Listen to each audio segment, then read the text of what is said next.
नमस्ते गुरुजी। जय गुरुजी महाराज, जय गुरुजी साथ संगत जी। शुक्राना। गुरुजी महाराज द मल्टीलिंगुअल सेवादार टीम अब सबका स्वागत करती है। गुरुजी महाराज की कृपा से, असीम आशीर्वाद से एक बार फिर हम सब एक divine book Guruji life and spiritualism के एक सेशन को सुनेंगे। आज का सेशन अचल पाल अंकल जी और संगत मैनेज करेंगे। ओवर टू यू अचल पाल अंकल। जय गुरु जी। Thank you. Jai Guruji uncle. Well, I would like to begin with Shukrana. Shukrana Guruji Maharaj that you gave me this seva to introduce a sevadar who, ever since we have been in Guruji Sharan, I have always seen him so close to Guruji, doing his seva silently and being like a shadow of Maharaj. I'm talking of none other but the author of the book himself, Shabindra Raul uncle, whom Guruji always used to address as Rahul, like a typical Punjabi, session. So, to talk a little bit about the author himself, in all fairness, that should be an integral part of the session. Raul uncle, he's a very old Sangat from Jalandhar days. He retired as a Secretary of Government of India and presently member of Central Administrative Tribunal. And today's session will be an interactive or an intervention session by none other but the two strong and staunch supporters of the author, that is URVASHI auntie, his wife, Raul uncle's wife, and Ditsa, his daughter, who I'm needless to ask, they would be a strong pillar, because to write about Mahashiv and the spiritualism and the life of none other but Guruji is not a joke. You need so much of knowledge, so much of experience, because see, what we have read initially was Light of Divinity. That was nothing but experiences of different Sangats selected by Maharaj himself. But this is something, a book which talks about the life of Guruji, talks about his I would say, aura and journey and spiritualism around which he wanted to share and bless each Sangat. It is a very comprehensive, it is difficult to, in fact, talk about it. I'm so glad that today's session will give more insight into that. Without further ado, I would like to read out, because the background of these two strong supporters is, again, not a very, very, I would say, impressive background. First, I talk about daughter, Ditsa. Ditsa Raul is daughter of the author of the book Guruji, Life and Spiritualism, Shabindra Raul, and today's co-host, URVASHI Roul. Ditsa has studied business management at both undergraduate and postgraduate levels in Singapore and Ahmedabad. She is a former consultant to the Government of India, the British High Commission, the UK's erstwhile Department for International Development, now known as the Foreign, Commonwealth and Development Office, FCDO, various state governments and PSUs. She is currently focused on sustainability and developing her own work as a writer. Ditsa, or Jenny, her nickname by which Guruji would mostly address her, first had Guruji's darshan at the age of 5. I remember her coming with Raul uncle, holding his hand and entering the bar. Now I'm talking of the time when off and on we were there, and he would enter with auntie also, URVASHI auntie also. And Ditsa spent her entire childhood under his charan, and she was in her teens when he attained Mahasamadhi. Now, a little background of Urvashi Auntie. Urvashi, Auntie is Dr. Urvashi Roul is a doctorate in psychology. She's recently retired as professor of Department of Higher Education, Government of Punjab. She has written 3 books in psychology and published a number of research papers. She was a fellow of University Grants Commission, UGC, and Sports Authority of India.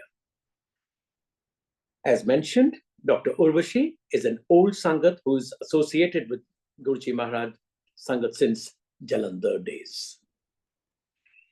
So, after having giving this brief introduction about the Urvashi Auntie and Ditsa, may I now request you to kindly open your windows and start the interactive session, and let's take the session forward. Urvashi Auntie and Ditsa Auntie.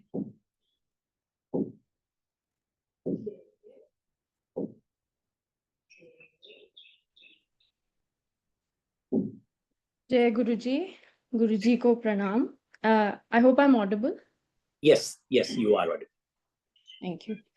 Thank you, Vasan uncle and Paul uncle and members of Guruji Sangat.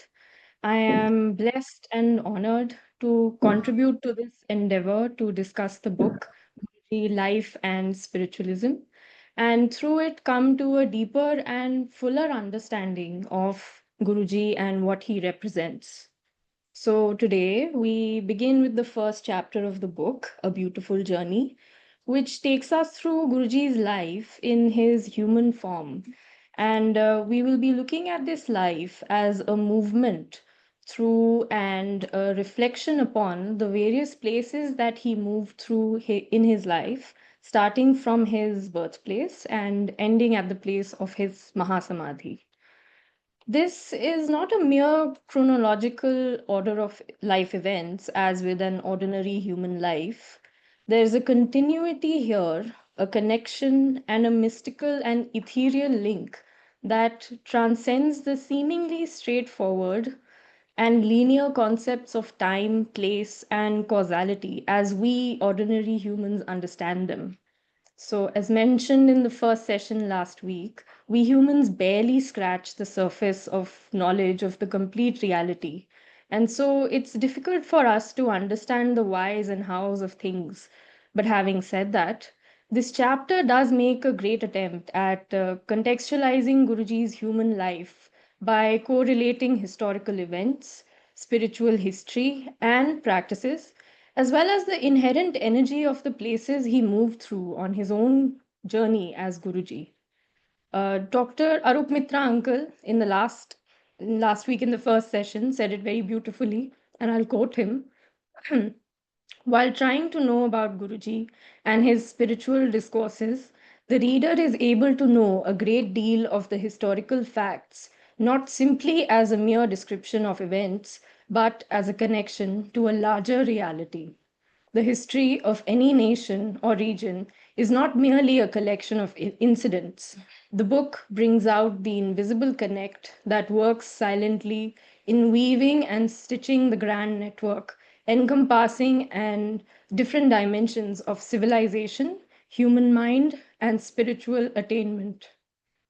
The life and human journey of a universal guru, such as Guruji, is never a simple localized event. So, as we go through this chapter, do pay attention to the way events, places, and people seem to come together across time and space to create a narrative of fateful and spiritual significance. So, to begin with, the book traces the beginning of this human journey to the village of Dugri, 11 kilometers away from Malerkotla city, where Guruji was born to Mastram, Bapuji as Guruji called him, and Surjit Kaur, Mataji as Guruji addressed her, and was named as Nirmal Singh.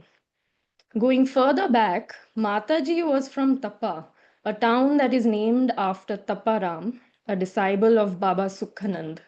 Baba Sukhanand was a revered figure in Tapa, and the people of Tapa continue to have great faith in him today, such that they don't take false oaths if the name of Baba Sukhanand is invoked. And Taparam was a disciple of Baba Sukhanand and was himself a pious man who spent his life in meditation. To quote the book, thousands gather once a year when a large fair is held at the Samadhi of Taparam. So already we see the spiritual significance of places becoming evident, not only with Guruji's birthplace, but also that of his mother Mataji. Of Dugri, the book mentions in the second paragraph on page 4, the flexibility of religious identities and the spiritual traditions of the land finds its place in this small village. The important landmark of this place is the village Dera, which was the resting place of pious mendicants and wandering sadhus in early days. Today it has a small shrine and the ambience is suitable for contemplation and meditation. The last paragraph on page 4 tells us how Guruji would spend time at the Dera. According to Mataji, Guruji used to go to the Dera in village Dugri to study or meditate as was his mood. This was a place where saints and sadhus used to come and stay periodically. The villagers would come and provide food to the saints. According to a school friend of Guruji, Nirmal used to spend more time in the Dera meditating than studying.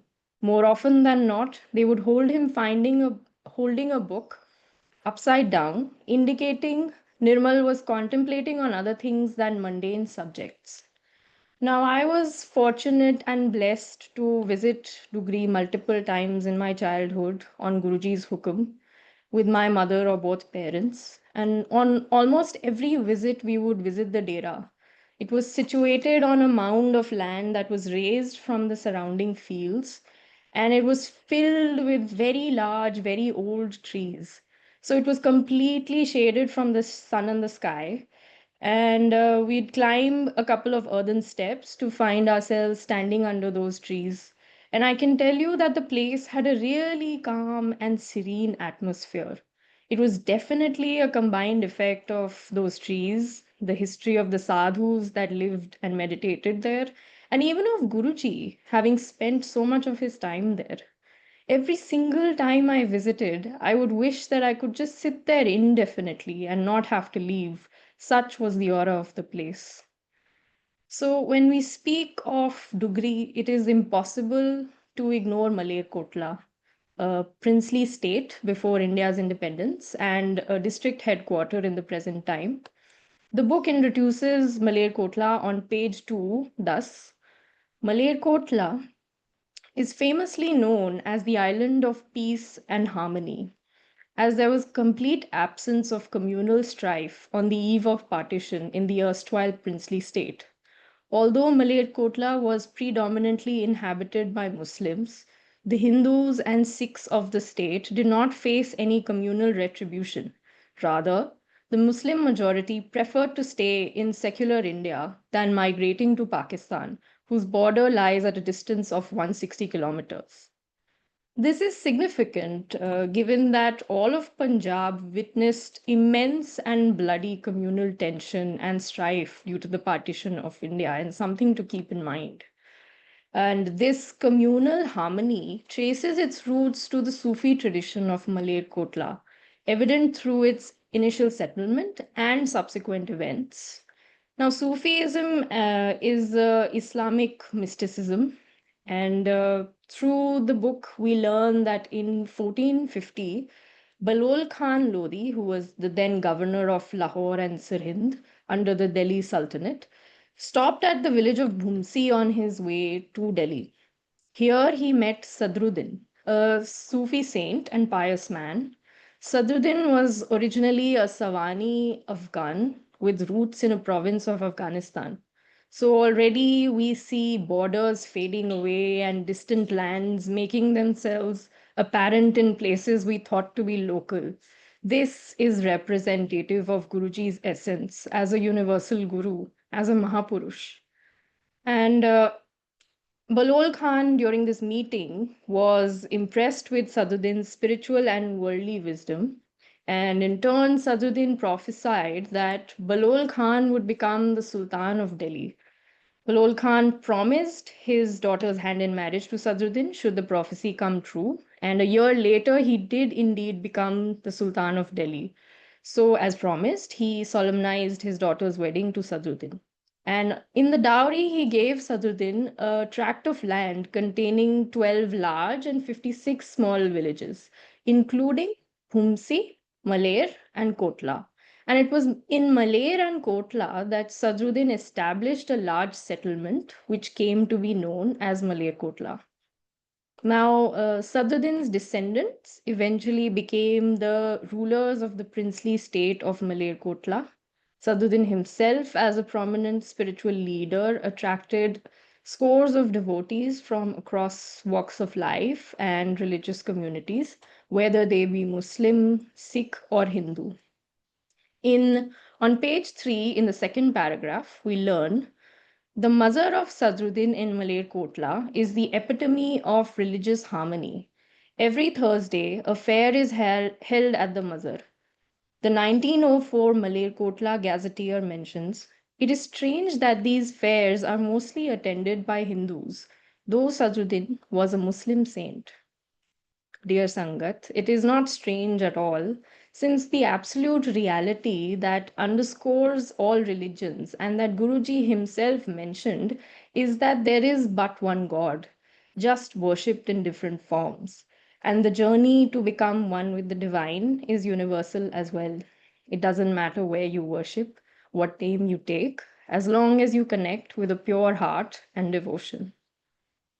So the book on page 3 in the last paragraph also mentions, in relation, Malerkotla is full of shrines dedicated to both Hindu and Sufi saints as well as Sikhs. After listing the names of several such shrines, tombs, and places of samadhi, it continues. Annual fairs were held regularly at these shrines, in which people from all walks of life participated. The famous multi-religious festival was the Gagga Navami, held in the months of August-September every year, when thousands congregated. Similarly, the Shivratri celebration at village Ranike attracted thousands, again from both the Hindu and Sikh community. So we have learnt of the spiritual history of Malerkotla and even Dugri. But there's no lack of spiritually significant or holy places in India. Guruji himself asserted that our country is replete with spiritual significance. So why was Guruji born here in Punjab specifically? While we, of course, can't be certain of the real answer, I believe there is a case for what may be the reason. Our ancient scriptures, including the Patanjali Yoga Sutra, describe several siddhis or spiritual attainments that Mahayogis who have attained complete knowledge of the absolute reality and of Godhead can practice. And one of these is the Prakhya Siddhi, which is the ability to choose the womb to be born in before birth. It is said that only the purest of souls can give birth to a Mahapurush. So Guruji specifically chose to be born to Mataji, a pure soul, whom I fortunately personally witnessed as being someone full of love and serenity, and thereby chose to be born in the village of Dugri in Punjab. When Mahapurush take birth in human lives, they do so with a specific purpose and agenda to achieve something in their lifetime. Guruji, I believe, chose Punjab in alignment with this spiritual purpose. Punjab, as we know, is the birthplace of Sikhism. Some of the defining features of Sikhism in daily practice are the concept of seva, that is selfless service, langar, the communal kitchen, kada prasad, the preparing and offering of it, listening to Gurbani, the text of the Guru Granth Sahib, and doing kirtan and satsang. Specifically, the practice of seva is somewhat unique in the way it is ingrained into the lives of Sikhs. Seva is meant to be performed for seva's sake and selflessly so. It can be any act of service, and no act is insignificant. I recall that as a young child, I helped with Juto ki Seva in Guruji's various mandirs, which involved organizing the shoes that Sangat had removed before entering the main darbar, as we call it, so that they were neat and orderly, and there was room for the shoes of incoming Sangat, and they were not spilling out onto the road or to other properties. And I and others who performed this seva did so unhesitatingly, not bothered that we were handling someone else's shoes. And we did it with love for Guruji and his Sangat in our hearts. There was an implicit understanding that the blessings received through the act of seva are secondary. It's the willingness to perform the seva that promotes humility, service to other humans, and devotion to God and our Guru. And these were very essential principles that Guruji would very quietly and subtly promote among the Sangat. Now, through the book, coming back to the book, we've also seen the relevance of Sufism in Malerkotla, close to Guruji's birthplace. A key component of Sufism is zikr, which is the remembrance of God and utterance of God's name. It focuses on opening up the heart and devoting attention to God. If you listen to any of the songs by Sufi singers such as Nusrat Fateh Ali Khan, you could easily mistake them for romantic songs, which I used to when I was a child. But they are all directed towards God and the spiritual master. Guruji would frequently, sometimes even daily, have these songs played after langar, signifying a more relaxed atmosphere within which the Sangat could continue to focus their energy on Guruji in a different vein. Now, I have observed through my own my own journey with Guruji, as well as through satsangs by others in the Sangat, that Guruji will always choose the language of the recipient or the listener to make his point. That is, he will convey what he wants conveyed in the way that will resonate with the individual the most. So I believe in those early years in Punjab, when Guruji first demonstrated his spiritual power to the larger public, with the majority of his Sangat being Sikhs, the choice of Punjab as his birthplace and base of operations, so to speak, signifies a larger purpose. It made it easier for the Sangat as a collective to imbibe these various practices into their daily experience of Guruji's Darbar. This also made it easy for any non-Sikh Sangat to follow the example of this majority, and it set the tone for the years to come when these practices amplified and achieved a rhythm of their own within the Sangat. And as you know, all these years later, these practices are now a defining feature of Guruji's Sangat. So, this helps us to gain a sense of the great intention with which elevated souls like Guruji move through their human lives, signifying a cosmic purpose that we can only guess at. Now, to return to the book, we learn in the second part of this chapter that after partition, Malerkotla, along with 7 other princely states, merged with the state of Punjab in 1956. And Punjab of the early 1950s was a picture of harmony and prosperity due to its fertile soil and abundant availability of water from different sources. Bushes and kikkar trees abounded at the edges of fields, canal bunds, and road berms. It'd be surprising to people now, but one could spot animals like nilgai, blackbuck, and riverine deer, although they were becoming scarce due to increased cultivation and liberal gun licenses. There was still a host of other animals and birds in abundance that people could spot, though. And people also used to grow a variety of crops ranging from millets, pulses, grains to cotton and sugarcane, as opposed to the present paddy wheat monocropping that happens.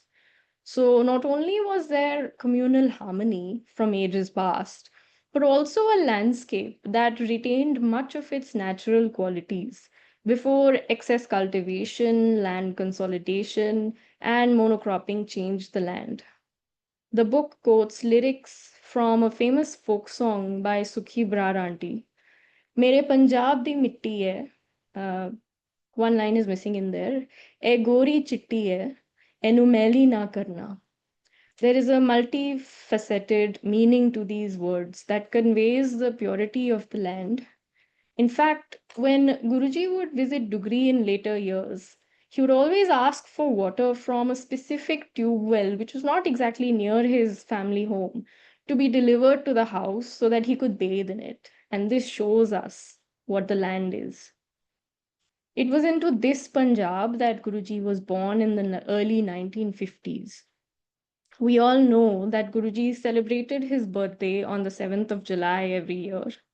It's interesting to learn then, on page 6 in the second paragraph, in one of the relaxed sessions of free-flowing conversation with a senior civil servant, Guruji asked him his date of birth. The gentleman mentioned his official date of birth and also stated that his parents were not educated enough to keep an exact record of the date and time of his birth. At the time of his admission to the village school, it was the school teacher who, after brief inquiry about his age, put the date of birth as per his volition. Guruji immediately said, Sada vi oi hal hai. My case is the same.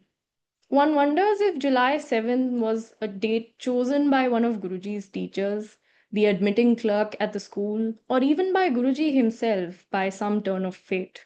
Whichever it was, I'll call your attention to the fact that the number 7 is widely considered to be representative of the divine across multiple religions.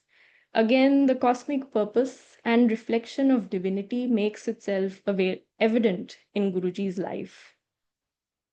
With regard to the chronological order of Guruji's early years, the book tells us in the same paragraph, he studied in the government primary school in Dugri till 5th standard. Thereafter, he studied in a government high school in Burthala Mandir near Dugri and passed his matriculation in 1969. He joined Government College Malerkotla for his higher studies, completing his pre-university in 1970 and getting his BA degree in 1973 and MA degree in 1975. As one wonders what Guruji was like in those early years when he was a student, a young child, the book describes events from his school days, recounted by a friend, such as in the last paragraph on page 6. One day, Nirmal, along with this buddy, went to the wheat fields surrounding the village to study there in the shade. As it was the practice, they would sit at a considerable distance from each other so that one was not disturbed by the other. After some time, Nirmal's friend got up as it was getting dark and approached Nirmal. However, he found that the field was flooded with water from all sides. Though the field was leveled, the water had not touched Nirmal. The gentleman had to shout at the top of his lungs to get him out from his contemplation. Generally, it would take some time to get him back to normalcy before they could depart for home. Most of the time, Nirmal would be engrossed with something else other than studying. Guruji's peers at the time did not realize the significance of such events and simply treated them as abnormal but random events. It was only later when Guruji openly exhibited his spiritual power that these peers realized who they had in their midst when they were young. But the auspiciousness of his life had been expressed to Mataji right from the start. As the author tells us in the third paragraph on page 7, Mataji used to describe snippets of Guruji's childhood to Urvashi, my wife. She vividly recollected that after the birth of Guruji, a saint visited their ancestral house in Dugri. The saint was rendered the usual hospitalities with the utmost respect. Mataji was a pious lady, and she would never allow saints and sages to go without being served properly. While blessing Mataji and the infant Guruji, the saint told Mataji that the boy had telltale indications of reaching great heights. He advised Mataji to allow the boy to be on his own and never force anything upon him.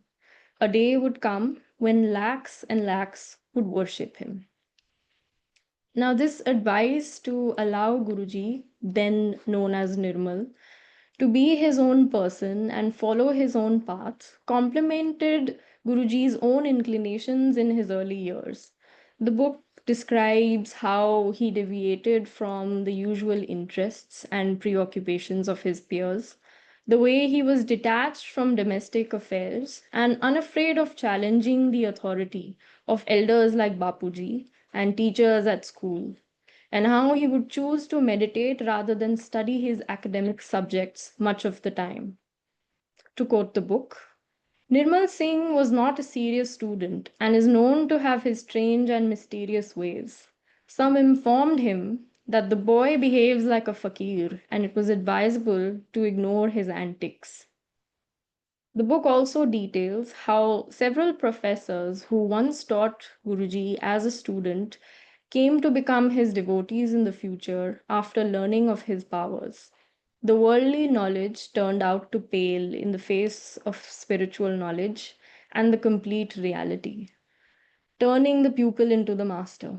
And fittingly so, because the Purans tell us that Mahayogis or Tattvadarshis, as they are also called, are those who have attained complete knowledge of the absolute Godhead or reality, which is Brahman, and are thus spiritual masters who are ordained to teach others.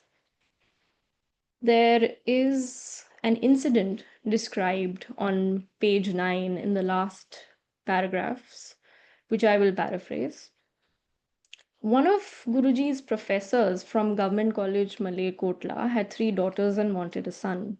He prayed for Guruji to bless him and his wife with a son, and Guruji repeatedly dissuaded him, saying that they should not ask the true Guru for things that are not part of their destiny.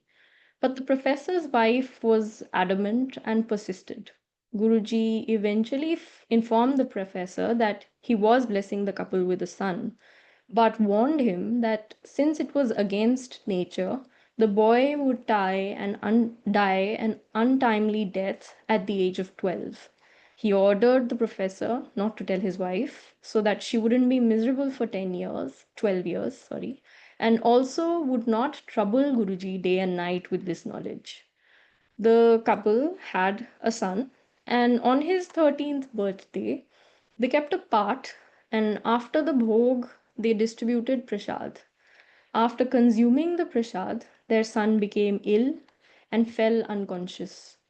All efforts to revive him were in vain, and they lost the boy at the age of 12, just as Guruji had prophesied. Now, this tragic story is a clear example that shows us the crucial importance of Guruji's saying that we should never pray to him for specific things, only blessings. He said that the things we asked for were either not in our destiny or may not be good for us, even if they were what we wanted. As a Puran Guru, it was in his power to materialize things that were out of the natural order of destiny. But when he did so, there were consequences, which he had to then take care of, and which we as ordinary humans are not aware of. This reveals the complexity of the spiritual matrix and complete reality within which Mahayogis or Mahapurush like Guruji operate, and how we as ordinary people may complicate matters for our own souls by demanding things of the Guru. So Guruji encouraged his Sangat to have faith in him and trust that whatever blessings he chose to give was to their benefit. even if what they gained was not what they wanted. This is one of the toughest lessons a disciple can learn, and it's a lifelong one at that. The journey of a guru's disciple in general is a tough one. Guruji himself said so to several Sangat over the years. It takes a clarity that we are not easily privy to. Rather than being focused on the specifics of acts and practices, rituals, or rigid structures, it's important for us to understand the purpose behind performing these acts. That is, to connect with the divine and open up our minds and hearts when we consider our fellow humans, who are also eternal souls on the same journey as us. Until we are able to do so, we are falling short in our duty as disciples. And now I will hand over to my mother for the next part. Jai Guruji.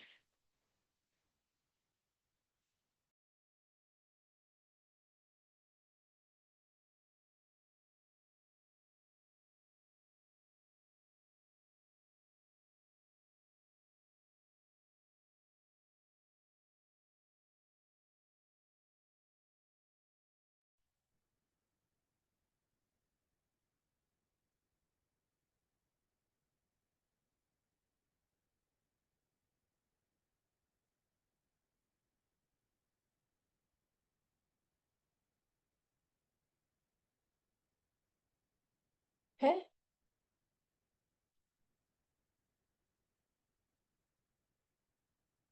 To continue further beyond, we will start with taking off from Ditsa, our daughter. Guruji used to call her Jenny always by her pet name. ओम नमः शिवाय। गुरुजी की चरण में प्रणाम। आज इस सत्संग में जोड़े हुए संगत को मेरा विनम्र नमस्कार। अनंत शुक्राना गुरुजी for giving me this opportunity to do the seva for the Sangat.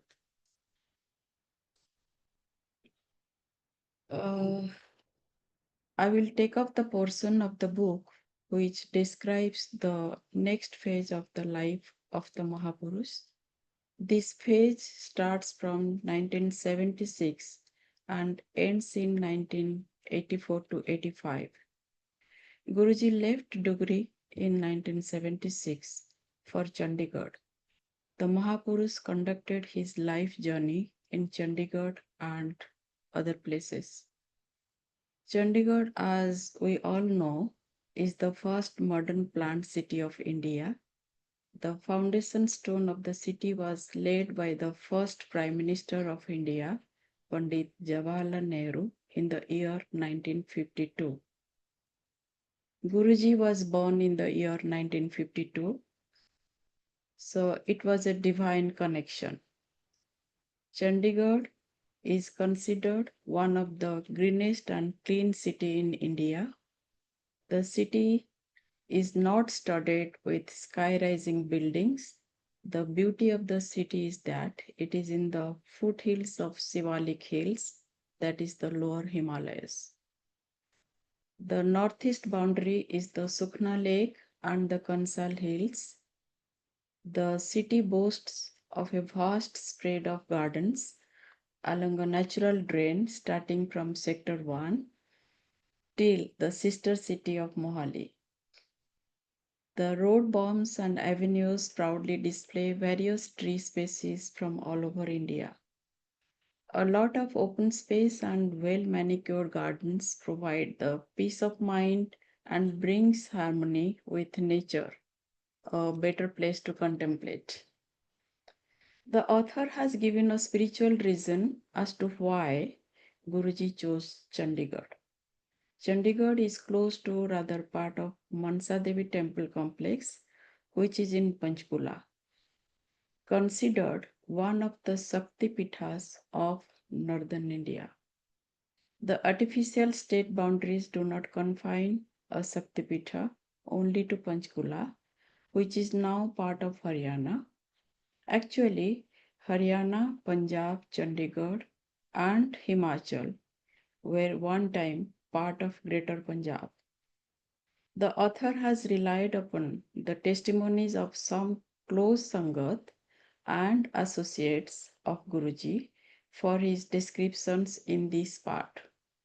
They are one of his school friend whose name has not been taken by the author, Bimal Kapoor from Chandigarh, K.D. Chaudhary from Jalandhar, and Mrs. Romila Dubey, an IAS officer of Punjab cadre, residing in Chandigarh. In addition, he has quoted two satsangs, one which we witnessed in Empire State and the other from Guruji himself, describing the incident when Narinder Dhand, myself, and others were present. We will come to that later. Guruji, the Mahapurush, didn't want to get confined to a regular job like any ordinary person. The author has described two incidents which I will read out. I am referring to paragraph 3 on page 13 of the book, which reads as follows. As per some of his earliest acquaintances, Guruji joined as an assistant in Punjab School Education Board's Sangrur Depot in 1980. This could be cross-verified from the official records of the Punjab School Education Board. He worked there for some time. This is the time when one of his childhood friend re-established contact with him at Sangrur. Guruji expressed his dissatisfaction regarding the job. He gave his resignation letter and came back with that friend to Chandigarh. The second incident refers to the one described by both Bimal Kapoor and Romila Dubey. I now read the relevant portion of the book from the second paragraph till the third paragraph on page 16. There was a time when Bimal Kapoor and others persuaded Guruji to get a steady job, and at that time, the Punjab Mandi Board was recruiting fresh graduates as Mandi supervisors in the Agricultural Produce Marketing Committees, APMCs, popularly known as market committees in Punjab during 1982-83. They made Guruji apply for the job. After going through the formalities of a job interview, Guruji was selected for the post of Mandi supervisor. Bimal Kapoor and the other well-wishers got his joining letter typed and signed from him. They suggested a meeting with the then secretary of the Punjab Mandi Board, the boss of all the market committees. They went to the meeting where Guruji was supposed to discuss his employment matters as a provincial cadre employee of the Mandi Board to be deployed to a particular market committee. After some considerable time, with Guruji not coming out of the meeting, Bimal and the personal assistant of the secretary gently knocked on the door, and with his permission, Bimal entered the room. He found the officer on the carpet and Guruji on the sofa. Bimal Kapoor had no guts to ask Guruji about the state of the probable employment as a subordinate to the boss of Mandi Board. Romila Dubey, a civil servant of Punjab, was at the helm of affairs as the secretary of the Mandi Board during 1982-83. According to her, Guruji entered her spacious office without an appointment. She was surprised by the entry of the gentleman, partly balding in the front, sporting spotless white trousers and a bush shirt with yellow boots. The gentleman had an unusual demeanor. She couldn't shout at him as to why he burst into her office without an appointment or permission. The gentleman made himself comfortable on the sofa and suggested that she come and sit beside him. Mrs. Dubey complied with his request. Then he exchanged pleasantries and engaged in a conversation relating to the people she knew. In the course of the conversation, she mentioned to him about a nagging pain at the bottom of her neck.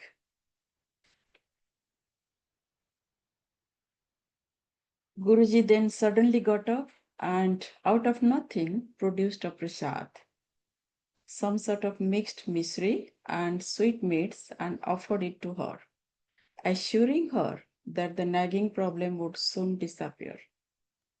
Later, Sangat would call that prasad as Sachkhand Prasad, and only a few lucky ones would be blessed to get it. Mrs. Dubey was floored by the supernatural feat demonstrated and sat on the carpet in reverence while Guruji was on the sofa. That is the time when Bimal Kapoor and her personal assistant entered the room. Now, coming to the book, as it mentions, Guruji never joined as Mandi supervisor in Punjab Mandi Board. Dear Sangat, a Mahapurush has far better things to do and bless the humanity. They undertake avatar from time to time. Lord Krishna has said in Gita that to bless the humanity and establish dharmic order, he takes birth from time to time. The same has also been mentioned in Rudra Samhita of Shiva Puran. After creating the cosmic principle, subtle elements, sanaks and others, Lord Brahma immersed himself in meditation, seeking the blessings of the Supreme Soul to create the jivas who will procreate and enhance the Jaivik creation, undergoing birth and death. When Lord Shiva appeared before him, Lord Brahma requested Lord Shiva to create the Jivatmas. Lord Shiva in slokas 62 to 65 of chapter 15 of Rudra Samhitas says, O Brahma, I shall not create the subjects tormented by fear of birth and death. The inauspicious beings are immersed in the ocean of distress by their own actions or karmas. In my manifestation, in the form of Guru, I shall lift up these beings by conferring on them perfect knowledge. You alone create all the miserable jivatmas, O Lord. The Hindi version is as follows. Mahadev जी ने कहा, विधातः मैं जन्म और मृत्यु के भय से युक्त अशोभन जीवों की सृष्टि नहीं करूंगा, क्योंकि वे कर्मों के अधीन हो दुख के समुद्र में डूबे रहेंगे। मैं तो दुख के सागर में डूबे हुए उन जीवों का उद्धार मात्र करूंगा, गुरु का स्वरूप धारण करके उत्तम ज्ञान प्रदान कर उन सबको संसार सागर से पार करूंगा। प्रजापते, दुख में डूबे हुए सारे जीव की सृष्टि तो तुम ही करो। मेरी आज्ञा से इस कार्य में प्रवृत्त होने के कारण तुम्हें माया नहीं बांध सकेगी। That's from Sivapura. According to Guruji's own account and other testimonies, he spent time in the Himalayas doing sadhana and also wandered as a yogi in the streets of Mumbai and other places. Now I read the incidents from last para on page 11 regarding the conversation in Empire State with a lady from Uttarakhand. A lady came to Empire State to have Guruji's darshan after she heard about his miraculous powers. When she paid her respects to Guruji, he told her that they have met earlier, to which the lady flat out denied. Guruji gave a wry smile and described an incident that took place a long time back. He reminded her that she once went to meet a yogi doing penance in a dense forested area in Uttarakhand. She offered the sadhu, who was deep in meditation, some fruits. She also took home 2 oranges offered as prasad. Guruji mentioned that the yogi was none other than himself. The lady recollected the incident and nodded in agreement. But she was equally dumbfounded, realizing that the yogi didn't open his eyes but could still describe the exact happenings of that day and recognize her. Such was his capability of extrasensory vision. As regards to his wandering in streets of Mumbai, I read the last para on page 12. A middle-aged lady came to pay her respects to Guruji. Seeking his blessings, she had been suffering from some chronic ailment for the last 22 years.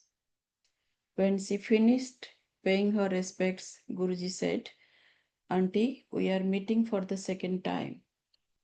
The lady vehemently denied that she ever had met Guruji. After Langar Prasad, while Guruji was distributing the sweets, Guruji again told the lady that it was her second meeting with Guruji. The lady strongly denied that they had any previous encounter.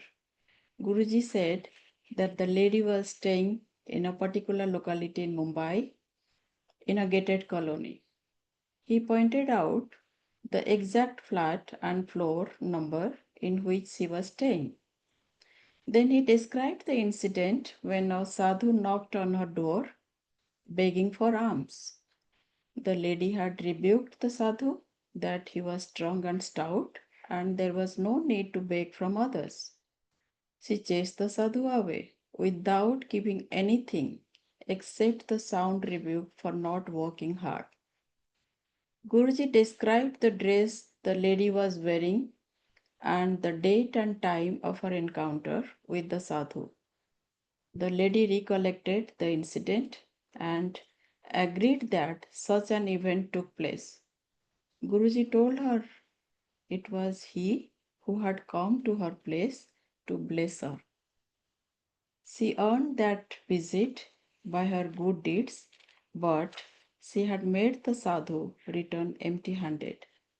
She didn't realize that there was no chance of a sadhu could encounter the gated community, and that too for a flat on the 6th floor without her permission. The lady repented her behavior from 22 years ago. Nevertheless, Guruji blessed her to lead a better life now, bereft of her great suffering. Guruji performed various supernatural feats during this period, which is 1976 till 1984 to 85. Rather, this is the period when Sangat and the world came to witness the supernatural feats as spontaneous flow of divine love to humanity. As the author has described on page 16, Guruji blessed a government employee in Sector 27 Chandigarh by producing a stalk of roses as a present for his birthday. We have already gone through the incident when Guruji produced Sachkhand Prasad and blessed Romila Dubey for the first time. There are satsangs, especially by Mrs. Usha Kapila, now residing in Gurgaon. How Guruji blessed them several times by producing Sachkhand Prasads. Mrs. Kapila's satsang is available on Facebook. Sangat may listen this beautiful satsang at leisure.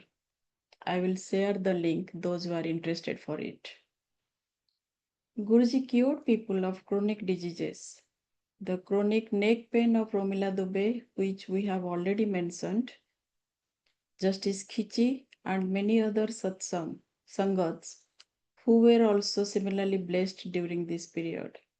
I have heard the satsangs regarding Justice Khichi from his daughter Anita. Similarly, Guruji used to bless people by becoming their friend, philosopher, and guide in their worldly affairs as well as spiritual journey. For all these supernatural feats and love and affection for the humanity, as for his wish, people started calling him Guruji. As the author says, Nirmal Singh of Dugri lost his identity for all the time to come and became Guruji for the humanity. This portion of the book describes the life journey of Guruji in his first phase of stay in Chandigarh. The author has described the Leela and Mauj of Guruji in Punjab and northern India, as well as in the Tri-City of Chandigarh, Mohali, and Panchkula in subsequent sections. I now come to the concluding part of this reading cum analysis of the pages assigned to us.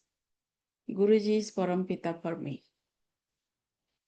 I cannot describe the numerous ways he has blessed me and my family.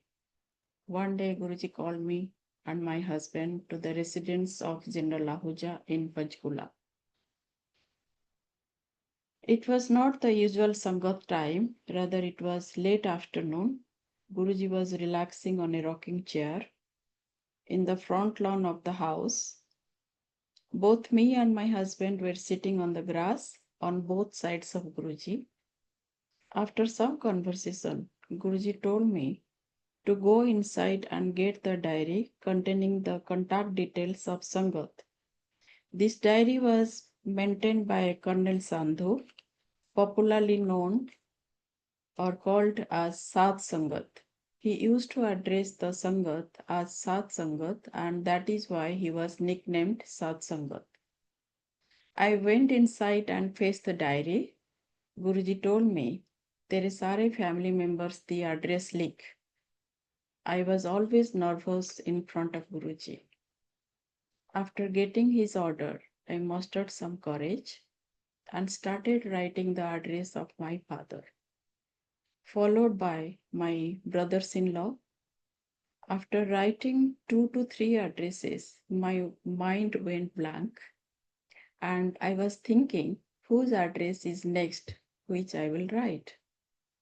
At that time, Guruji told me, "Likh Ditsa." I gave a blank look at him. Then he said, "Tu dekhi ja, Odisha to tere parivar da mein kitho kitho bulana, sare aange." This was 1996. From then on till 2025 now, his bhajan is happening in some way or other. My family is witness to it. Anantam Sukrana Guruji. So I end here. Jai Guruji. Over to Paul Uncle. Thank you very much, Urvashi Auntie. And it's what a, I would say, amazing way to paraphrase and talk about such a comprehensive book, which has so much insight. It is an eye opener. It is full of information, and even for those who have been associated with or who have been in Guruji's Sharan for such a long time, have learned so many such incidents, and so many learnings are there. And I'm also welcoming here Gunjan Sharma uncle, whom I forgot to introduce in the beginning of the session. Gunjan, please, why don't you also join in and ask Urvashi Auntie, and if Ditsa could also join her, and it would be a very interesting thing. Jai Guruji to all the panelists who have come here on this platform.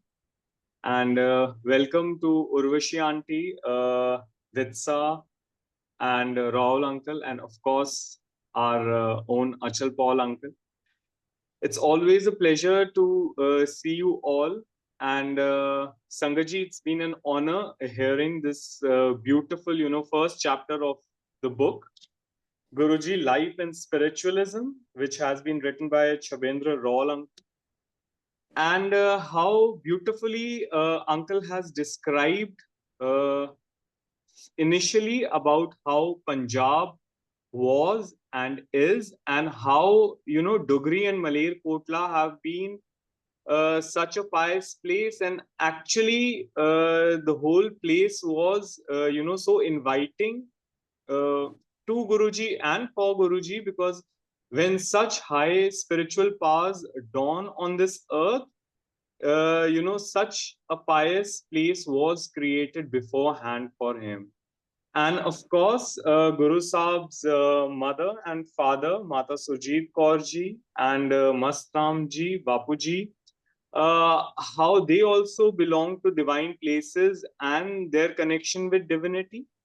And Sangaji, one particular instance which just recently I heard from a Sangat who has been associated with Guru Sahib, and Guru Sahib's Mataji only narrated this satsang to her.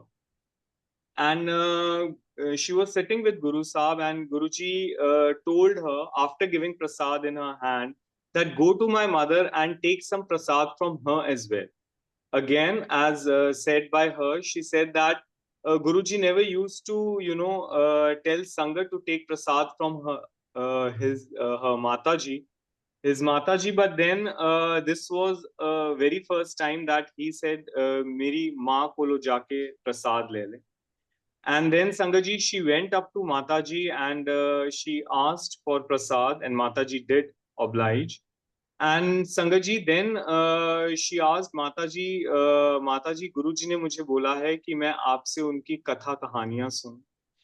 And then Mataji went on to narrate that how Guruji was born, and when Guruji was born, there was light and there were snakes. So the Dai in the room, she was afraid, and she just went away from there because she was not able to take, the darshan of Guru Sahib as well as so many snakes. And later on, what she described, because they were not able to comprehend who Guru Sahib was, and neither of us can. And Sangaji, there, Guru Sahib's Mataji, in her own words, described that once, as in those days, quite frequently light used to go off. And they saw that from Guruji's room, light was coming. So when there was no light, how come light was coming from Guru Sahib's room? And when Mataji went inside, they saw that from Guru Sahib's foot, light was coming. So, he had started showing his divinity, and his, divine ways were coming in front, not only for his family members, but for world at large. But yes, again, to comprehend that he's God, Lord, and he's come here to bless each one of us was really tough for people at that time and today as well, because there is quite a lot of skepticism still, because, we cannot understand God and we cannot accept him the way he is. But yes, he has his divine ways of letting us know who Guru Sahib is. And how beautifully Urvashi auntie and Ditsa auntie really came forward and willingly shared their satsang, as well as did beautiful book reading. And Sangaji, how wonderfully Uncle had described about Dugri, Malerkotla, and the flora and fauna of that place as well, and how that place has been associated with the peers and the saints. How I really do remember that I met one of the pilots who worked in Vistara, and I was there at the aircraft, and being an employee there, he actually offered me that why don't I come to Malerkotla and stay with him whenever I come there in his Haveli. And he is descendant of the famous Malerkotla princely state. So how Guru Sahib makes connections, how he wants us to come to such pious places where Guru Sahib has been. And it's been a wonderful opportunity for all of us to hear from Urvashi auntie and from Ditsa. So thank you so much to all the panelists. And auntie, yes, yesterday also we were there in a satsang, and you shared one particular satsang, and that in itself is such an eye opener, as well as that you know what Guru Sahib said, and if you could please throw some light on that. That Guruji said that इस जन्म में तुम्हें गुरु मिल गए हैं, पर हर जन्म में गुरु मिलेंगे ये जरूरी नहीं है. So, you know, the importance of our karmic account, and to realize that to get a guru in this lifetime is such a big deal, which we cannot get through our karmic account, but it is Guru Sahib's grace, it's God's grace. And why it is not assured to get a guru's, you know, saath in every janam. So, Auntie ji, if you could please throw some light on this beautiful saying by Guru Sahib. Yeah, Gunjan, as because this is usually I don't share these kind of satsangs which I have heard from his mouth, and sometimes it's one-to-one basis, you can say. So I'm not sure. I don't know whether I have to say it here on this kind of platform, and because the messages go haywire and it goes in different ways as people perceive it or the way they receive it. But yeah, of course, Guruji mentioned कि like गुरुजी जैसे बोलते थे हिंदी में या कभी पंजाबी में बोलते थे कि सामने रब बैठे हैं तो आपको पता नहीं लग रहा है, दिखाई नहीं दे रहा है कि कौन बैठे हैं. क्या पता कि हर जन्म में रब मिले या हर जन्म में गुरु मिले, और हर जन्म में भी हमें भी क्या पता कि हम कौन सा जन्म लेके आएंगे आगे. कर्मों के हिसाब से होता है, as we all know it. The spiritual life is always, you know, the life of the any soul, you can say. It has got, you know, different lives. So we are not sure also what kind of life we are going to get our next birth. So Guruji used to say कि अब जब सामने गुरु मिले हैं, रब मिले हैं, तो आपको ये भी पता नहीं लग रहा है. तो and he used to say sometimes in Punjabi कि अपा तो जब तमाशा देखण आए हैं, किस टाइम फुर्र करके उड़ जाएंगे. Right. फिर आप तब पछताएंगे कि कौन आए थे और हम Yeah. उनको हमें समझ नहीं आया. एक्चुअली समझाएंगे तो वो दृष्टि तो वो ही देंगे, पर वो देंगे तब अगर हमारी प्राप्य हो, अगर हमारी कार्मिक अकाउंट हो, तभी वो देंगे. सो उसको पाने के लिए हमें किस हद तक जाना चाहिए, कैसे प्योरिटी के साथ रहना चाहिए, कैसे पॉजिटिविटी के साथ रहना चाहिए, जो उन्होंने टीचिंग दिया हुआ है, that's his bani says. So we have to follow that strictly. And I think कि ये तो है कि हर जन्म में गुरु नहीं मिलेंगे, because the part or the region we belong to, it doesn't matter that who is part of you belong to, who is religion, caste or whatever. But the thing is that he called us. He called my husband, he called me, our daughter, through somebody. And that's I don't have any words for that. पर वो जब बुलावा उनका आया उनके चरण में पहुंचने के लिए, दर्शन लेने के लिए, तब कोई सेकंड थर्ड भी उन्होंने माइंड में नहीं डाला कि ये कौन है, क्यों बुला रहे हैं, मैं जाऊं ना जाऊं, क्यों जाऊं. All these questions never ever it arised. But the straight thing was in the mind कि जाना है, ये जो कौन है जो बुला रहे हैं.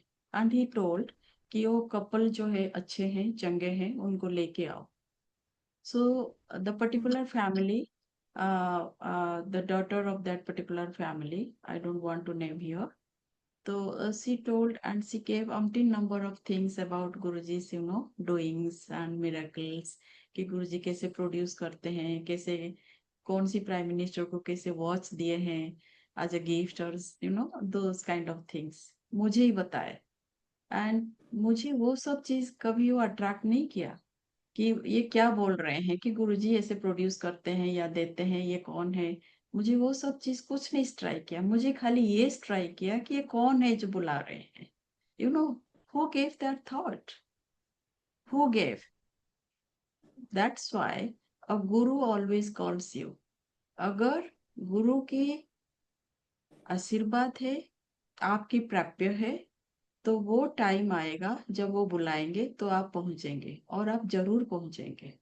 हाँ, कितने देर के लिए पहुंचते हैं, कितनी लंबा तक आपकी यात्रा है उनकी दर्शन या उनकी चरण के साथ, ये अगेन आपकी कर्मों के ऊपर निर्भर करता है, इस जन्म या कोई भी जन्म।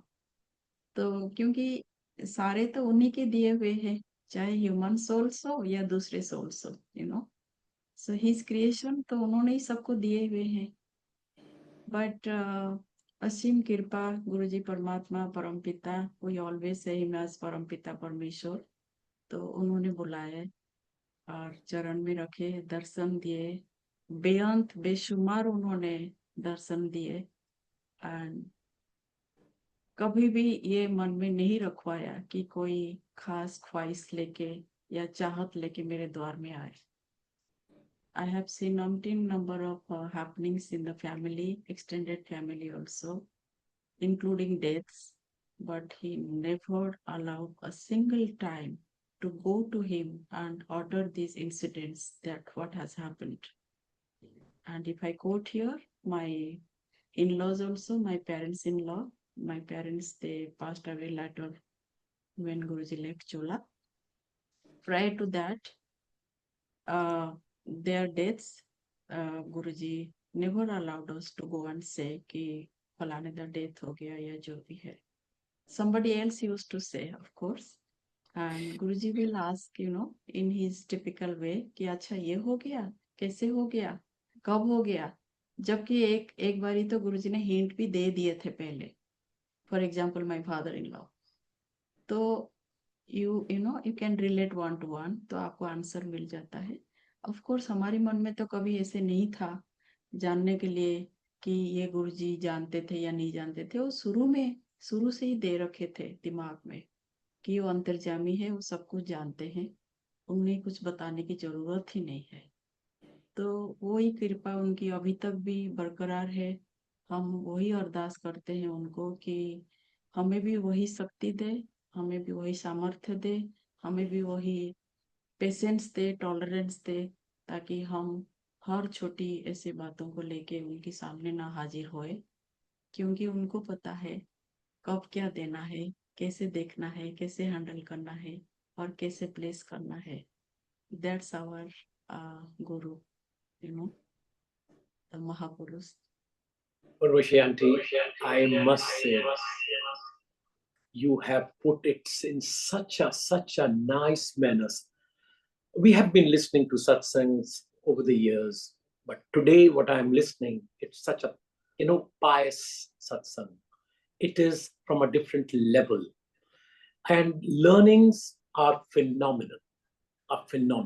For each sangat who is listening live and those who would listen on YouTube later.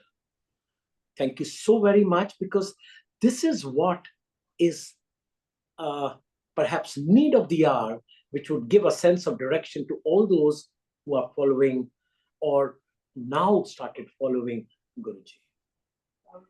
I would now request author Rahul Uncle, as Guruji is called, to why don't you share your experience as to how did you collate all the information about Punjab?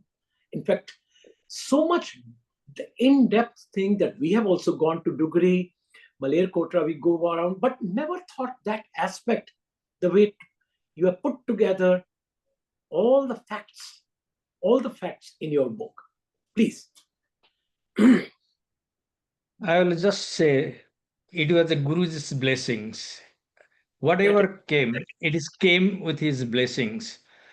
And the moment I can give a little bit of a background. When I was I thought of writing the book, as I have already mentioned in the previous session, that Yeah. it was in 2001, Guruji, when I presented my first book to him for blessings, then he put his signature, blessings always Guruji, put the date. Then he just casually told, Rahul भी मेरे बारे एक किताब लिखेगा. That Oh, was 2001. Then, as a civil servant, also climbing the ladder in the bureaucracy, you get busy. So that was in mind, but what to put and how to put it was it needed certain kind of effort. And you can see how the things, the connections takes place. COVID came in yes. 2019-20, and the kind of you can see the scenario that was evolving throughout the world. It was too dangerous and too, you can say, you are apprehensive of everything.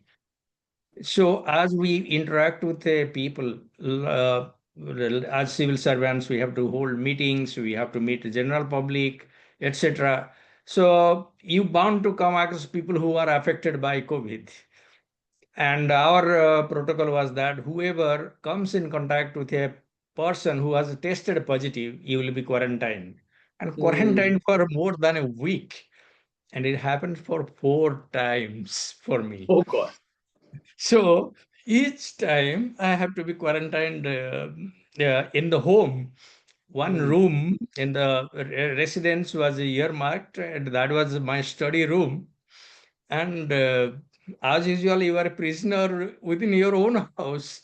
They Yes. will put the food outside and you will collect and eat it. So things like that. Then when you are sitting inside one room, 24 hours 7, no TV, nothing, because that room we didn't have a TV. So you have your laptop and you have your study material.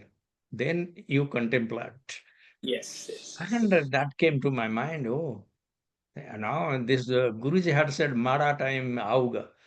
I Yes. Yes. never seen such Mara time in my life, and people might not have seen their lives. See, the relatives, they didn't touch the body of the person who had died for Yeah. cremation. That they think that if they will touch, then they will contact COVID. Initially, there was a lot of misinformation about also COVID. Anyway, so such kind of a scenario, people, when you see it, then I said, no, it is the right time now to complete or initiate at least writing the book. Then I don't know how it came, which will be chapter 1, which will be chapter 2. That came automatically. Then I had to be frank, I had a little bit of knowledge, or you say reading, since my school and graduation days. So I was reading Gita regularly since I was a high school student.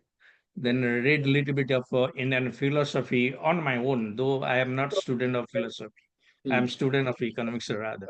So because of that, little bit of a prior knowledge, then I started reading our scriptures, starting with the translations of Veda, Upanishads, and again reading what Vivekananda and others have told about Gita and other things. So that's how I started conceptualizing about the book and Guruji's philosophy or spiritualism, placing as a part of the tradition.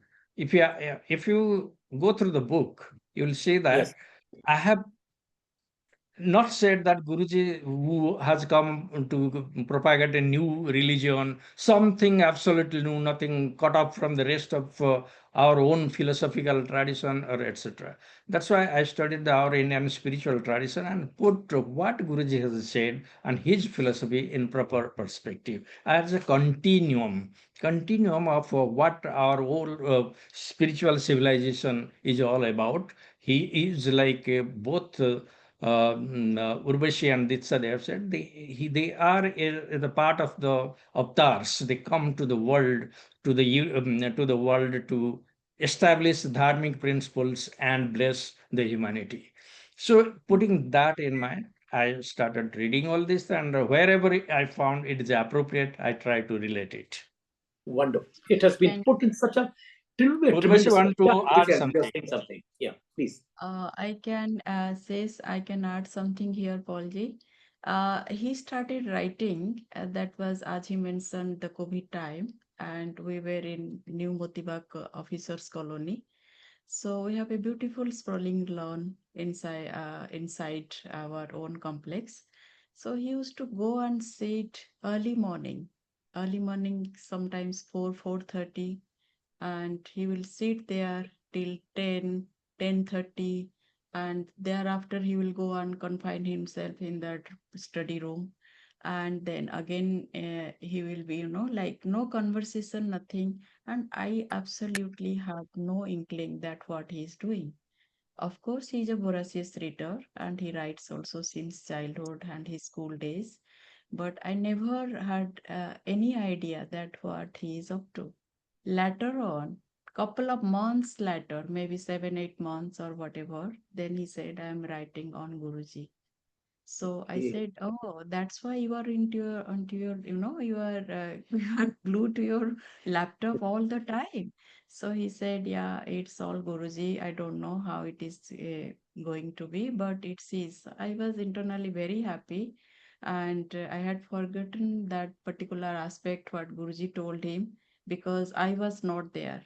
I was in Chandigarh maybe, and he came to Guruji to get that book blessed, the his other written book on marketing, and I forgot that part, surprisingly, which I don't ever forget anything of Guruji, and he reminded me of that he mentioned, and that I got recollected. Oh yes, it's 2 decades back then. So he said, I mean, talking to some members in the family when we discussed about Guruji and we keep talking. So he said, then they will appreciate, okay, this part, you have written so well, Raul. They address him as Chavi, his pet name, that he says, okay, I have written this also. And then he will say, okay, I have written this also. I said, you have written, don't you have any idea? So he will say, no, certain parts I don't have any idea. So you all can make out that where from the flow was coming and what he was writing. And his ink was, I mean, his pen was like now being author, of course, it's all Guruji. But being author, he is saying कि मैंने लिखा है, मुझे ये वाला part इतना idea नहीं आ रहा है. आइडिया नहीं आएगा तो बंदा कैसे लिखेगा? Yeah. So it's all him and him All only, is blessing. nobody else. What So amazing. yeah, we wish that people should read this and they get the blessing of Guruji. They know more about him, whatever way he has allowed to describe him as a Mahapurush or Parampita, Parameshwar. Thank you. No. Gunjan, do you have any other question? Yes. One question, because the kind of qualification Raul uncle has, and he has studied from Cuttack, his graduation, post graduation from University of Delhi, University of Birmingham, and being a professor as well as an IAS officer, got Prime Minister's Excellence Award, written books. And Urvashi auntie as well, being a doctorate. So your whole family has been so learned. So if I can ask you that, when initially a message from Guruji came and you were called upon into the world of spiritualism and divinity, so wasn't there any conflict between your rational, your scientific mind and the things which were gonna unfold in front of you, and how did you take it as an individual and as a family, of rational people that, you know, something like this could ever appear on earth and you would be able to, you know, become in their fold, in Guru Sahib's fold. So and eventually Guru Sahib would become your friend, philosopher and guide in the coming years. So if you could please throw us some light on this aspect, Raul uncle and Urvashi auntie. If you recollect the discussion on last session, we read the part of a preface where I said this book may be at odds with the people who believe in rationality or who imbibe only rationality, and I have given the limitation of the rational method and scientific method, which is derived from rationality, or you can say scientific method and rationality, they go together. I say the world of spiritualism is completely different. The method of rationality or scientific method is geared towards doing something which is you can visualize, you can experience through your sense organs, your intelligence, whatever God given to you. So your understanding is limited to that extent. There is a world beyond that. That world is a spiritual world, and you cannot go by the method of scientific method to understand that. And I gave an example. You cannot measure distance by a decibel meter. So this, you cannot apply a method which is not intended to measure to know about spiritualism. So you have to believe in intuition, the experiences of the elevated souls, the realized souls like Guruji, and you have to work through that to understand spiritualism. So scientific method and rationality and spiritualism, they are not in contradiction. They are different. They coexist each other. Yes, you want to know about world affairs, yes, apply the rationality. But you want to know about spiritualism, you have to go beyond that, go to your intuition, your own understanding, and the learnings from elevated souls like Guruji. So well put. So well put. Urvashi auntie, would you like to please put in your thoughts as well, because you yourself are a doctor, and which was the first instance which made you realize that you have come to the right place, and this is the place, you know, which you were also longing for, because everyone has a spiritual thirst as well. So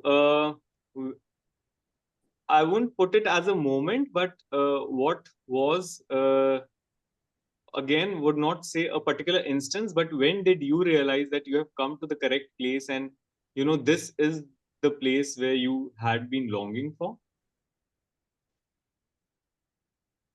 Yeah, I would certainly like to, Gunjan, but I think this is all related to the book only. And what I will be saying here will be a satsang of our life or myself. Is it okay, Vashan uncle? Because this is now converting to us to satsangs, I guess. Everything is okay. Urvashi auntie, everything is okay. Everyone, Okay. everyone will be learning a lot from your statements. Please go ahead. I'll tell in brief then. Okay, we both belong to Odisha, and I won't say much about the family or the background, but we were into rituals, spiritualism, and whatever in the family. My parents were, of course, of that, and that thing was validated by Guruji himself when he gave his darshan in Jalandhar. It was a full pack, Jalandhar hall was full pack, and I entered. I did matha teko, and then he started. Oh, file kholte hai na Guruji, to file khole. And what he started, he said कि संस्कारी है. So I'll tell that later. संस्कारी है. Then he said संस्कारी family तो है. प्यारे father lucky है. कुड़ी चंगी है. And he went on. He went on like my sisters, my bhabhi, and whatever, and then the property of my father, and then he ended. So many elderly aunties who were closely sitting there, they know, because बहुत जल्दी बोलते हैं, बहुत fast बोलते हैं, कितना मेरे से ऑब्जर्व हो पाया और बाकी कितना उन लोगों को हुआ. कभी कभी उन लोगों ने भी कोट कर दिया कि उर्वशी हाँ ये चीज गुरुजी ने बताए हुए थे. सो गुरुजी आसन में बैठे हुए एक सोल की एक फाइल खोलते हैं, तो उनको पता है कि क्या वो खोलते हैं, उसमें क्या पर्पस है, एंड क्यों खोलते हैं. Okay. And like if I go back again to Odisha time, I never used to go to any Satya Sai Baba, Shirdi Sai, Srima Aurobindo, जो कि उस रीजन में काफी उन दिनों में चलता रहता था. I only used to go Shivji's Mandir, and not only Shivji's, Lord Krishna, Brahma, and the god goddesses in the religion. And after coming to Punjab, I always loved to go to Gurudwaras also, because एक अजीब तरह से सुकून मिलता था. और जो रागी बैठ के गाते थे लाइव, तो मैं उसमें मर्ज हो जाती थी, इतना अच्छा लगता था. तो गुरुजी का ये बुलावा जब आया उस टाइम किसी के थ्रू कि उनको लेके आओ, तो जब अब जैसे मैंने बताया कि कोई थॉट ही नहीं आया. And when he made me reach there, I did matha teko, and गुरुजी कोई फंक्शन में थे तो मुझे साथ में बिठा दिए. तो बाकी सब आते गए, दर्शन करते, मत्था टेक के चले जाते थे. But I was the one sitting there alongside his feet. And काफी देर ये चलता रहा, गुरुजी बैठाए रखे. बट जब मैं मत्था टेक के ऊपर मत्था टेक के उठी, and when I had a glance, I mean जब मैंने उनकी फेस की तरफ देखा, तो मुझे उनकी चक्षु से ही लगा कि ये तो कोई और है, ये तो पूरी ब्रह्मांड देखते हैं. क्योंकि गुरुजी जैसे देखते हैं ना, मुझे लगा ये तो ऐसे घुमा दिया जैसे, and he can see the universe. So from then on, he gave it in the mind that I am no one else, I am the ultimate. उन्होंने तब से दिमाग में डाल दिया कि मैं कोई और हूँ जहाँ पे तुम बैठे हो. So from then on, हमेशा मन में एक डर रहा. कभी भी जाना, उनको दर्शन करना, तो पहले ही पल्पिटेशन शुरू हो जाता था कि अभी जाना है, नजदीक जा रहे हैं, मत्था टेक रहे हैं. I am talking about my self. And कभी उनसे बातें भी करना, कुछ वो पूछ रहे हैं, बातें भी करना, जवाब देना, तो भी डर एंड झिझक. और नजदीक बैठ जाओ, जाके ऐसे घुस जाओ, कुछ पूछ लो, वो सब चीज कभी गुरुजी ने दिए नहीं. अभी मैंने जैसे बताया कि दैट बहुत बहुत शुक्राना गुरुजी की कि पहले से ही चाबी मोड़ के रखे कि एक पर्टिकुलर जो लाइन है ना, उसको क्रॉस करके आगे नहीं जाना. सो उनकी कृपा है, ये सब कुछ उनकी कृपा है. यहाँ पे एडुकेशन, फैमिली, ये सब कुछ नहीं मायने रखता. It's I think it's the journey of the soul, because we travel. And जैसे जैसे आप हर जन्म में आते जाते हो, तो आपकी जो जर्नी है वो गुरुजी जानते हैं. अब नरेंद्र की जब सत्संग अभी मैंने पीछे से सुना था, वो क्या कह रहे हैं, गुरुजी कुछ चीज मुंह से बोलते थे, कभी 1 to 1 भी बोल देते थे, कभी थोड़ी संगत में बोलते थे, कभी भरे संगत में बोल देते थे. गुरुजी बोलते हैं कि 100 साल पीछे और 100 साल आगे में देखता हूँ. मैं तो कहती हूँ कि 100 साल और आगे पीछे 200 साल भी ले लो, उनके लिए कुछ भी नहीं है, वो तो बियॉन्ड देखते होंगे. तो ये 200 साल भी कौन है एक सोल को उनको देखने के लिए, जो उनका रूप है. सो आई टूक हिम एज परम पिता फ्रॉम डे 1. मतलब उन्होंने दिमाग में डाले what I, there is nothing me और आई हियर. सो कृपा बहुत गुरुजी की. and जुड़ाए रखे पूरे extended family all the way from Odisha. Extended family मतलब my father's side, my mother's side, you know, my brother-in-law's extended families also. वो आते हैं अभी कोई ना कोई कारण की वजह से आते हैं, जैसे उनको गुरुजी आप कनेक्ट करवाते हैं और आप जुड़वाते हैं, आप ही मत्था टेकवाते हैं। ऐसे नहीं है कि हम यहीं से बैठ के उनको सत्संग करते हैं, बुलाते हैं या कुछ। सो जो उन्होंने वचन दिया था उस टाइम, तू देखी जा मैं कित्थों कित्थों बुलाना, सो that is all happening here, it's all his कृपा। Very right, very right. In fact, one question which is coming to my mind is, did you ever feel that we have Bhagwan sitting in front of us? I See, used to feel all the time. All the time? Yeah. All the time. All the Bhagwan? time. Because I'll give you one example here.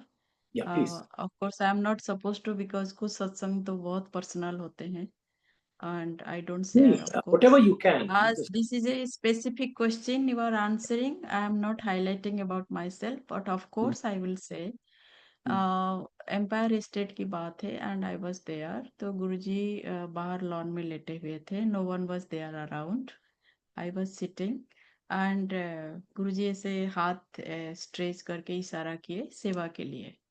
So I started doing that, and as usual my palpitation started. I was very nervous that कि कैसे करूँ, है ना, कैसे दबाऊँ, मैं किसको touch कर रही हूँ, all those things going on in mind. And मैंने कहते नेड़े आ, महापुरुषां दी नेड़े बैठते हैं, yet मैं नेड़े क्या बैठूं, मैं और भी नर्वस हो जाती हूँ या हो जाती थी, जो भी है। सो ये शुरू से उन्होंने एक डर दे रखे थे, और वहां पे हालांकि कोई भी नहीं थे, मैं और नजदीक जाके गुरुजी की मतलब ऐसे दबाते हुए सेवा करते हुए आनंद ले सकती थी। और भी of course the thought was towards same was there, but जो सेवा के साथ वो थॉट वो नहीं हो पाता था पैरेलल कभी भी, क्योंकि मन में कुछ और तरह की शंका, डर या जो भी है वो रहता था इसी वजह से। But every time why I से नाउ, अभी भी मैं कभी दरबार में जाती हूँ, बड़े मंदिर जाती हूँ, जब आसन नजदीक आता है मैं मत्था टेकती हूँ, that same thing happens with me. I don't know why, I don't know why, because he told me one time in Bade Mandir, I was there with my sister, and this is another satsang. That was a quiet day. दोपहर की time था, और हम जाके बड़े मंदिर hall खुला था, और हम जाके सेंटर में पहुंच गए थे, शैंडलियर के नीचे मत्था टेकने ही जा रहे थे। सो बड़े माली आए, आंटी आंटी करके, देन आई सेड, मैं इसे टर्न करके देखा तो कहते हैं कि उधर जाओ पहले मत्था टेको। For me, it is not for the entire संगत, आई एम टेलिंग। सो कहते उधर जाके मत्था, मैंने कहा माली भैया जा रही मत्था टेकने के लिए, गुरुजी को ही तो टेकेंगे। कहते नहीं, ये बाद में टेकेंगे, आप पहले उधर जाओ। किधर? ना कुटिया में जाओ। क्योंकि मैं जब भी कुटिया जाती थी मत्था टेकती थी, मेरे मन में होता था कि आप तो यहीं पे बैठे हो, आप कौन सा वहां आसन में बैठे हो या शिव जी के रूप में बैठे हो, आप तो यहीं पे बैठे हो।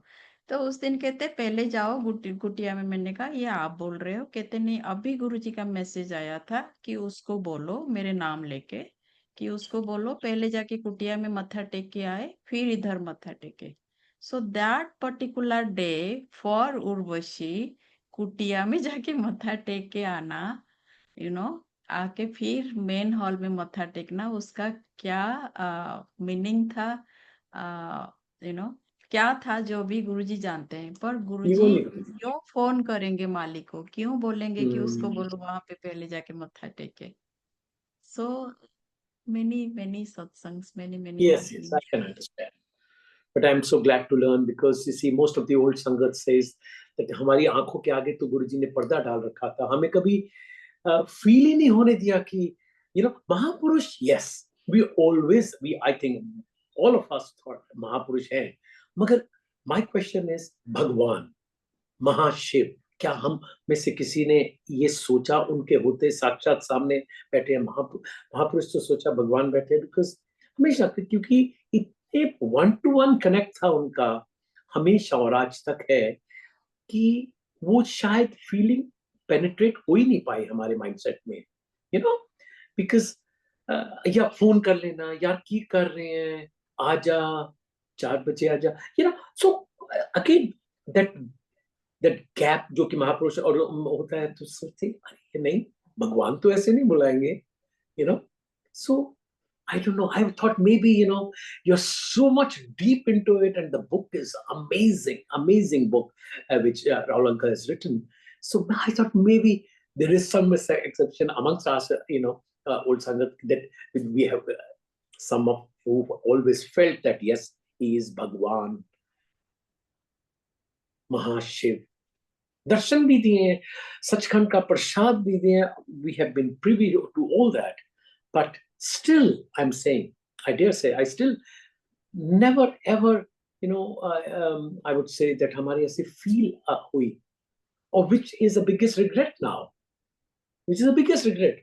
नई संगत जुड़ रही है, उनको आज से ही दर्शन हो रहे हैं, आज से ही सपने आ रहे हैं, आज से ही everything is starting in a tremendous pace. Maybe they want to catch up that period, you know. So that was the purpose, or the how that my question originated, you know. Yes. Anything I else? disagree here with Paul uncle. I disagree here. जैसे usual human expression होता है हाँ जी, that you know कि that we didn't understood, we couldn't know all these things. ये इतना आसान नहीं है. It's all with गुरु कृपा. जब उन्होंने कुछ देना है, जब आपकी दिमाग में डालना है, जिनको डालना है, जैसे डालना है, जो टाइम पे डालना है, अगर इंसान की चाहत है, ऑफ कोर्स भक्ति श्रद्धा तो जरूरी है, फिर वो उसी टाइम डालेंगे. हम ऐसे कंप्लेन नहीं करना बनता है कि हमें पता नहीं लगा, हमने दर्शन क्यों नहीं किए, हम उसी सिटी में थे, हम 10 साल इतने गवा दिया, हम क्यों नहीं दर्शन कर पाए. क्यों कैसे दर्शन करेंगे? आपकी इच्छा से तो नहीं कर पाएंगे. गुरुजी कहते थे मेरे इच्छा बगैर यहाँ कोई पहुंच नहीं पाता, तो आप yeah, कैसे चले जाएंगे दर्शन के लिए. अभी भी जब कभी कोई बड़े मंदिर जाते हैं, वो कितनी देर के लिए जाते हैं, कितनी ड्यूरेशन, कितनी सालों के लिए, ये सब गुरुजी को पता है. ओके, तो हमारा नहीं है, उनकी इच्छा से है. Of course bhakti has to be there, shraddha has to be there, positivity has to be there, then he calls, and he calls in right, different ways, है ना. तो right, मैंने right. किसी अपनी क्लोज संगत से सुने थे, गुरुजी बोलते हैं कि मैं बुलाऊंगा. तो व्हाट हैपेंड विथ अस, हमारी केस में भी गुरुजी ही बुलाए थे ना, कौन बुलाए. तो मैं बुलाऊंगा मतलब बुलावा तभी आता है. जो मैंने पढ़ा वो लेडी जो आए थे, वो इतनी साल के बाद आए, तो कैसे आए, अपनी इच्छा से आए थोड़ी, गुरुजी ने बुलावा दिया, आए. गुरुजी ने महसूस भी कराया कि हम कब मिले थे, you know. That is nothing for Guruji, of course. Right. Thank you In very this, much. So yes, please go ahead. Yeah. in this regard, I'll tell in the preface. एक चीज मैं थोड़ा सा ऐड ये भी करना चाहती हूँ. She says she is not coming in front our daughter. She was 5 years old then. My husband was posted at that time in Patiala. He got the posting from Hoshiarpur to Patiala as deputy commissioner. Guruji was in Panchkula those days. So he went and joined there. Me and my daughter went to Panchkula, had his darshan. And Guruji ने लंगर दिए. उसके बाद फिर मैंने बोला कि गुरुजी पटियाला जाना है, because rakhi was approaching. So I said हम पटियाला जा रहे हैं. कहते अच्छा जाओ फिर शिफ्ट हो जाओ. फिर मैंने कहा नहीं, मैंने पहले तो उन दिनों में बोल देती थी. मैंने कहा नहीं गुरुजी क्या करना है. तो कहते नहीं जाओ ऐस करो. मैंने कहा वो कौन सा जो डीसी की कोठी में होता है कि भैंस रखे हैं, ये गेहूं हो रहा है, कणक हो रहा है. मेरे को लगा कि ये सब क्या करना है, बिकॉज मन वो तब से उन्होंने मन हटाना शुरू कर दिया था. मैंने कहा गुरुजी मुझे 6 months तो लग गया पोस्टिंग के लिए, अब मैं यहाँ पे ठीक हूँ, मुझे पटियाला नहीं जाना है. कहते नहीं नहीं जा, तू जा होके आ, ऐस करो.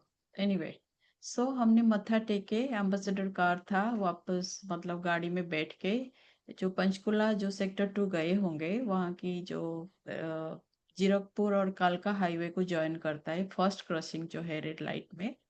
So my daughter was there with me in the back seat. Front में ड्राइवर और वो सिक्योरिटी पर्सन थे.